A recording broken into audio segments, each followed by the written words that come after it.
Hey guys, welcome back to the channel. It's been about a week since I posted last, and decided to give you guys a couple of updates. Not a whole lot going on here. I was able to get my Banks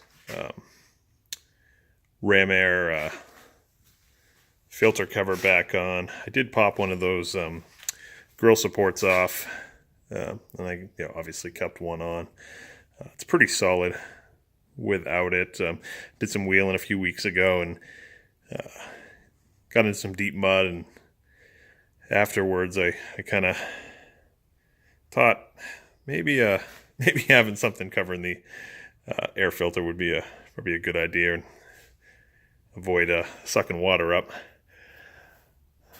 I've also been working on this.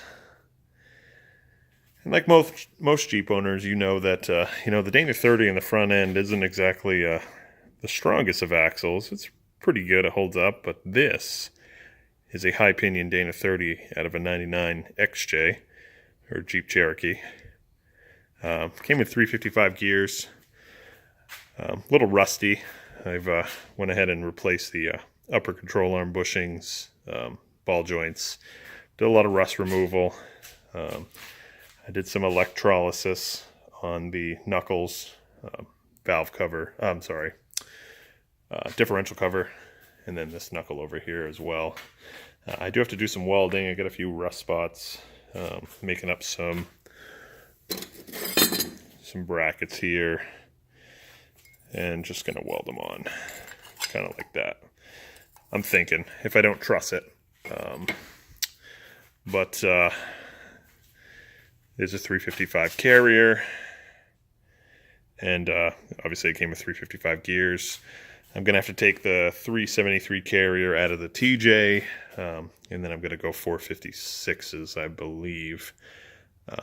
Fairly inexpensive for this axle. I get the Dana 44 in the rear.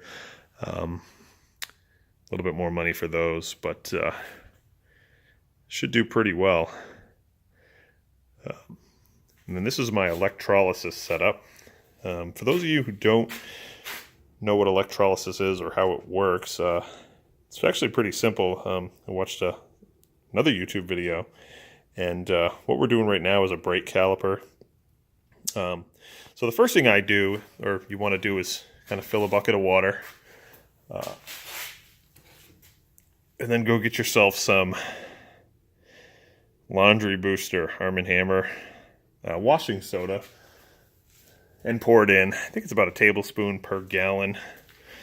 And then you put your positive on they call it a sacrificial piece of metal, or basically something that just draws the rust. So what I have here is a non-adjustable track bar, because there's really no good use for a non-adjustable track bar. And that's my positive that's pulling all the rust. And on the left here, I have a brake caliper and a negative lead hanging in the water. And then what it does is it draws the rust from the negative to the positive. And I usually let that go overnight or a few hours, and works pretty well. Like I said, I did the knuckles with it. Took off pretty much everything. Stuff that didn't come off, I kind of used this and this, and the flap wheel on the grinder. And then once I got it all off, I'm kind of partial to these products right here.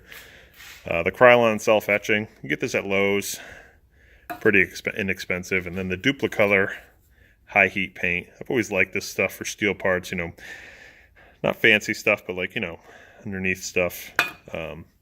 Obviously knuckles, track bars, steering lines, stuff like that. Works pretty well. And also handles the heat. But yeah, it came up pretty well. And in videos to come, I'm going to start doing gears.